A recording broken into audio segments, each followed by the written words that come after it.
අද දිනේදී මෙට බලපෑ ඇති කාලගුණ අනාවැකිය අද 2025 ජූනි මාස 13 වනදා අද දිනේ බස්නාහිර සබරගමුව මධ්‍යම දකුණු සහ වයම පළාත්වල විටින් විට වැසී ඇතිවේ.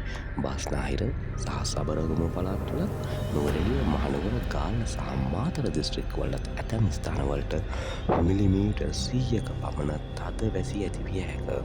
උතුරු පළාතෙත් අනුරාධපුර දිස්ත්‍රික්කෙත් වැසි වාර කිහිපයක් ඇතිවිය හැක.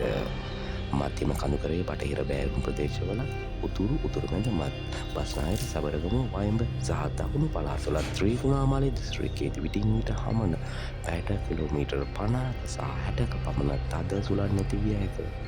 තද සුළං වලින් සිදුවන අනතුරු අවම කර ගැනීමට අවශ්‍ය පියවර ගන්නා ලෙස ජනතාවගෙන් කාරුණිකව ඉල්ලා සිටිනු ලැබේ.